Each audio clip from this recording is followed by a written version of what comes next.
be revisiting the discography of Nina Simone for the second time. And if I remember correctly, guys, each of the three of us in the wrap-up episode had Pastel Blues by Nina Simone as the 8th best album of the 60s, albeit you guys didn't repeat, so it might be a little lower than the 8th true album. But for me, it was the 8th true album.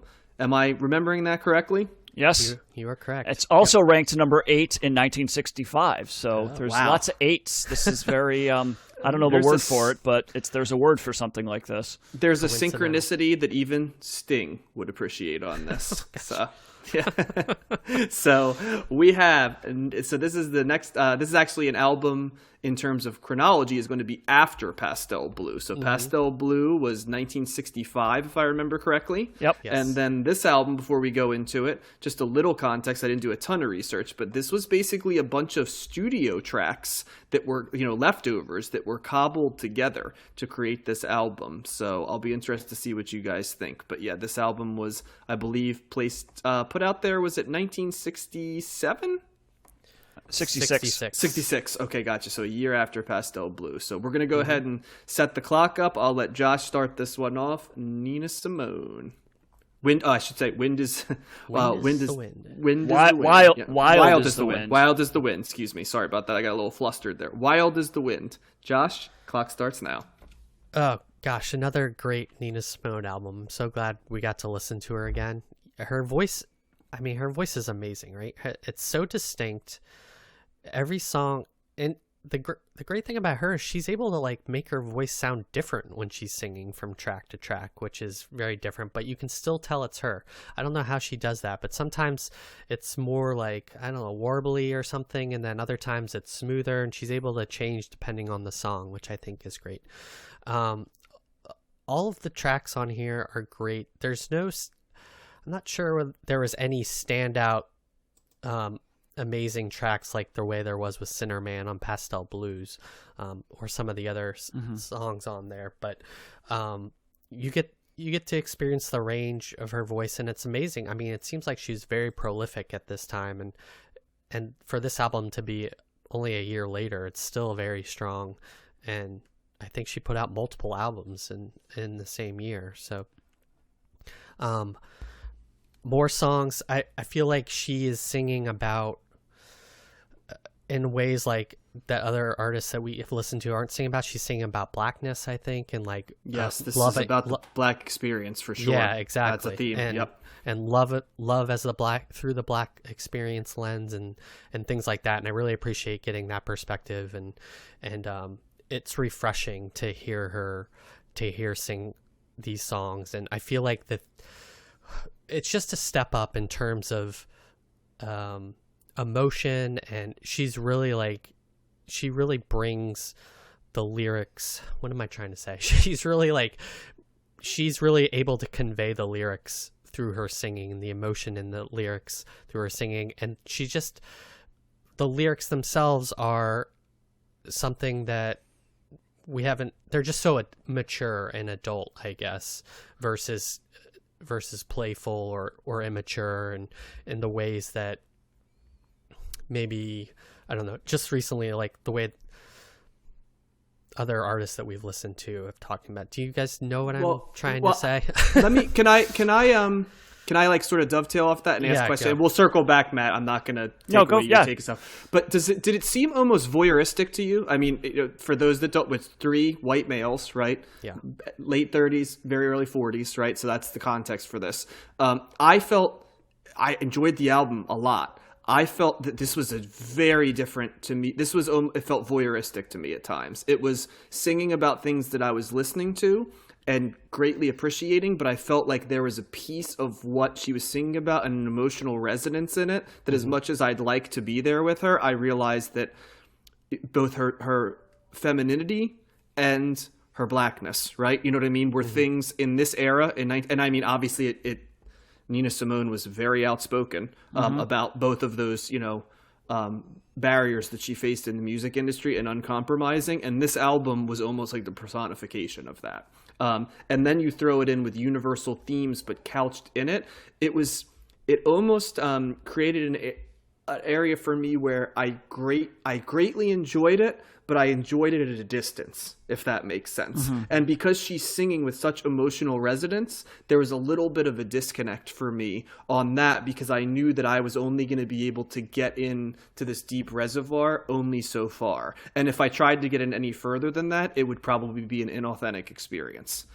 And I guess where that ties in, Josh, with what you were saying is you rarely heard people sing songs that were this direct and about deep societal and individual issues, real pain, real love, real oppression. You know what I mean? Like stuff that just was weightier than, the normal love song or the normal, even more so than the societal song written by a rock band in the 60s, because they're talking about sort of the same things, but with an added layer of being female and being black.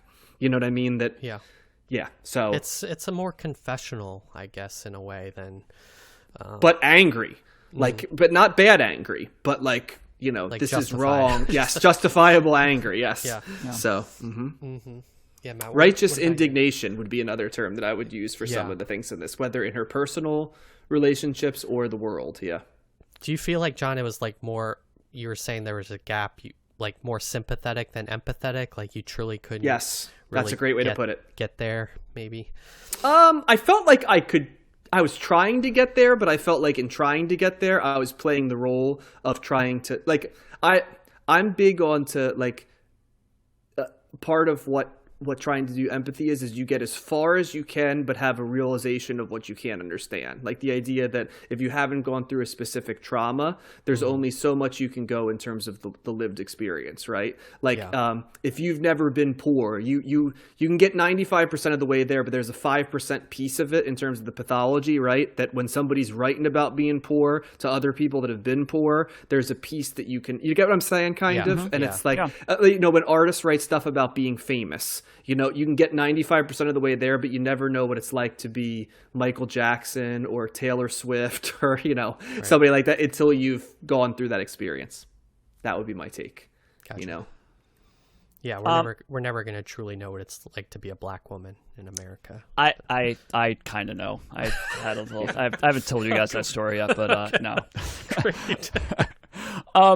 So I have a little bit of a different take. So for as much as I liked Pastel Blues, I did not enjoy this album very much. And it's not because her first.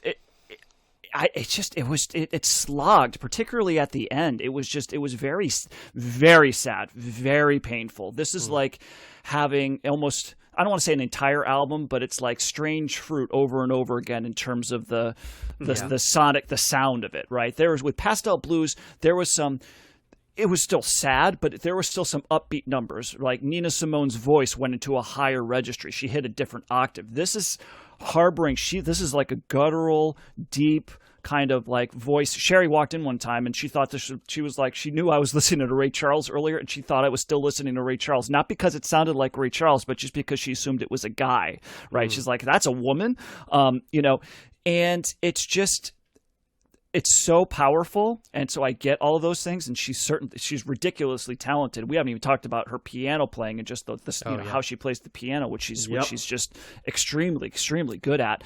But this is not the type of music I want to listen to, generally speaking. I think it starts off pretty good. The first track might be the most upbeat sounding song. It's more of a blues song, and I thought that.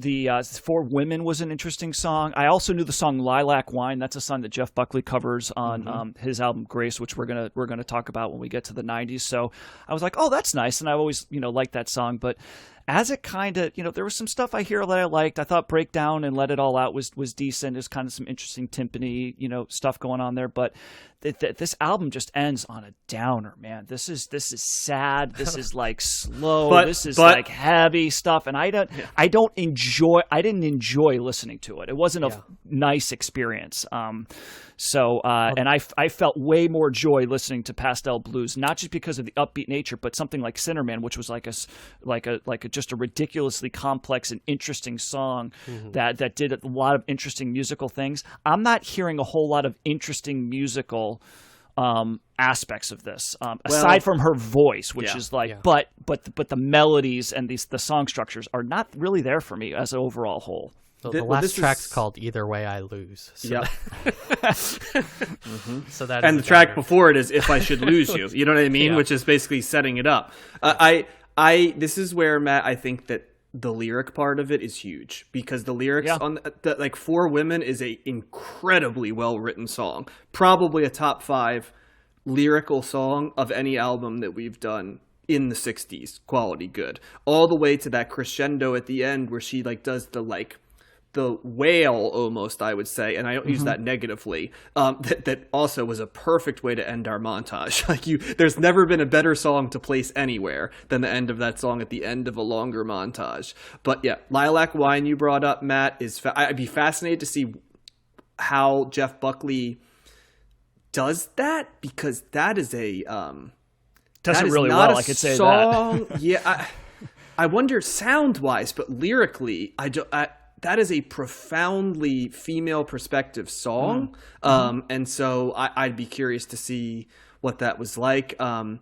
Black is the Color of My True Love's Hair, as Josh said, is a song about black love in an era when that was, played not to the masses, right? You played down the so-called black tones of your music, you know what I mean? And maybe, Matt, that's a little bit of what this is. You might not have been the target audience for this. And I don't say that negatively, but you know what I mean? And I wonder if, and you probably were more of the target audience for Pastel Blue, because it did vary it and gave a little bit more. Well, would you say that the same cleansing about you and Josh? I mean, is it because of like my musical preference, or is it because like, are you speaking? I don't more feel like like as you a don't white have male? I don't feel like it's. I don't want to get down that road, because I don't think that there's this period where you can't appreciate this because you're a white. You know what I'm saying? Like, I don't buy into any of that. I think though that to understand this album, to me, and this is where the lyrics do it stuff, you have to understand thematically, which is why it's fascinating that it's like cobbled together tracks, right? But they were written over 2 years, so probably in her own mind there was a thematic collection here, and they kind of said, do we really want an album of all this depressing stuff? And it's like to know what it was like to be a black woman in 1965 and 66, like thematically, like, are you gonna write songs like, Diana Ross, or are you going to write songs like this, or is it going to be a mix, And I would imagine that's something that probably a lot of the artists of that era struggled with. And everything I know about Nina Simone is she's like, I am not doing that game. Like, I'm writing my experience, and to me, because of that, this sounded like the straight chaser. And I didn't mind the what you were calling the sad and depressing nature of it, because thematically, I knew quickly what I was in for, and I was like, okay. Because of that, it became a lyrics and an emotional album. Yeah, I think I know what you're saying, Matt. Maybe this is more like advanced Nina Simone, like you're going into the deep end versus like Pastel Blues, which is maybe a bit more accessible. It certainly is, and I don't mind depressing, sad music. I don't use that as like a general term to mean, that means I'm not gonna like it. I would say more so it's the pain. Right. Yeah. And it's the pain coupled with a lack, like just the musical structure is just not there for me. Right. Yeah. It's not doing anything interesting. There's no hook whatsoever. There's no real melody as much as I would like it to be. Mm-hmm.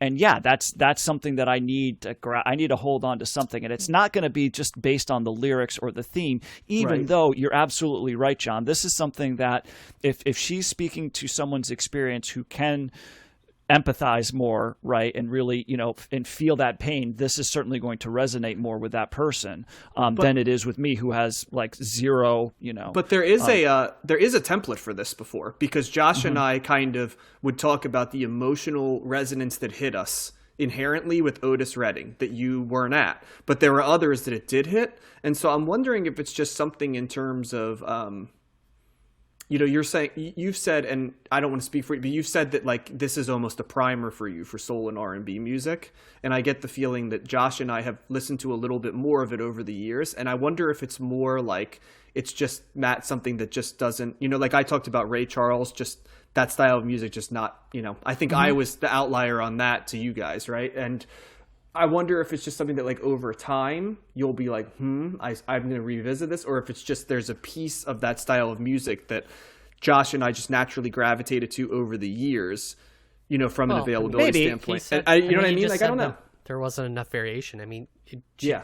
Definitely got her paint across if Matt was feeling that. So. I was absolutely. I was like, oh my god, this is killing me here. You know, and I just think at the end of the day, and I don't care what genre it is. It doesn't, whether it's something that I listen to all the time or it's something that I'm just getting into. I need musically. I need there to be I need there to be a hook. It needs to be somewhat catchy. It needs to be. Right. It needs to do something. And this kind of just hit one note and it kind of stayed there. Yeah. Not in every song either. It's not. But I think what really did a disservice for me in this regard is that it ends like there's like 4 or 5 songs at the very end that just that's what it is, and that's the taste that I was left at the end of the album, almost forgetting about what it started off with, because that to me was a very different type of approach. So it's when you're kind of just hitting that note and the pain is there and she keeps going. She doesn't let up, and it's just like, oh my God, I got I'm like, I gotta stop because it's not there. So there's other R&B and soul stuff. Like I loved Sam Cooke. I didn't hate the Otis Redding album. I would much rather listen to the Otis Redding album than this. It's just that there's some times where it's gonna like, musically, sonically, it's going to hit me stronger than other times, and this was a hard one for me to get, particularly with one listen. Well, and this is what's cool about this is people, the long-term listeners are starting to get a little bit of a idea of our personal musical preferences too, and when we are intellectualizing something as opposed to deeply loving it, as opposed to finding a middle ground, right? And we've all found ourselves as the one outlier for something that the other two of us liked. Yeah. You know what I mean? Whether it be, in Matt's case, maybe some of these albums, and like Tommy, right? Comes to mind, Matt, where you loved it and Josh and I are like, there's just something about that doesn't resonate with us. Yeah. You and me fawning over the birds and Josh going, there's just something missing in this that I just can't identify kind of what it is. And I think it's because I tend to have these strong opinions. I always felt like I was going to be much more in the 2 and 1, me being the 1 scenario, and that's where I'm curious to see in the 70s if I find myself in the 1 scenario a lot more, because I can't. Can you guys think of one where I'm in the 1 scenario? Because I want to give the listeners an example for each of us. Where me and Matt agree. You hated you didn't like Velvet Underground as much as Josh and I did. Just the one Velvet Underground album, the White Light, White Heat. I hated, but the first one I liked a lot. There's more. I have to think about it. The Ray Charles one we just did is a good example. Yeah, so. Maybe Simon and Garfunkel. I think Matt and I. That's a pretty good. I think Josh, that might be it. And I think what I'm trying to get for all of us, there was just it was difficult for us to explain what it was that it was missing, but we just knew something was missing that was found by everybody else. So I would also say this about wrapping up the Nina Simone here. I think part of what contributed to my not liking the album as much is that I was excited to listen to it. Okay. Knowing how much I liked the first album, the Pastel Blues album, and especially how it opened, I was like, all right, this is going to be good. And then it just went downhill from there for me. And then it was like, so it's like an extra, like I had a higher expectation. And when it wasn't met, and then it got to the end, I'm like, it's almost like, no, I don't think I like this. So I was a little disappointed in that. Esoteric thought for the end, because we talked about that Velvet Underground album, White Light, White Heat, clearly trying to make you uncomfortable, right? The question is, was Nina Simone trying to make you feel uncomfortable with the structure, or was she being herself and you found yourself uncomfortable for another reason? I'm going with that. I would say it's more of that. I think Nina Simone was definitely doing herself. But she to me I think that she was just trying to stay true to herself more so than anything. And I would think that that's the primary goal for her, rather than like, I'm going to consciously make an album to make certain groups of people feel uncomfortable. I think that she was much more concerned about herself. Maybe not certain groups of people. Maybe just like, it's been an uncomfortable experience that I'm going to lay out there. And if you hear this right, or hear it in an authentic way, it's going to make you uncomfortable and relate, or uncomfortable and, drive you away. I don't know, so. Well, this almost hit the top 100. This is 112 in the 60s on Best Ever Albums, and number 11 in 66. So this is certainly up there. But it's only her third highest rated album. There's another one that she has. But that the second one is called Little Girl Blue, but that's in the 50s. It was the number 21 in the 1950s. So we're not going to cover Little Girl Blue. But yeah, all right, she's certainly interesting, man. She's if you ever watch a documentary or something on her, it's quite a story. Yeah, she's a very interesting person for good and bad, I would say. Yep. Yeah, that one documentary. What is it? What Happened, Miss Simone? I think is. Yeah, I think it's on. Is that on Netflix? I think that's the big. That's the big. More recent one.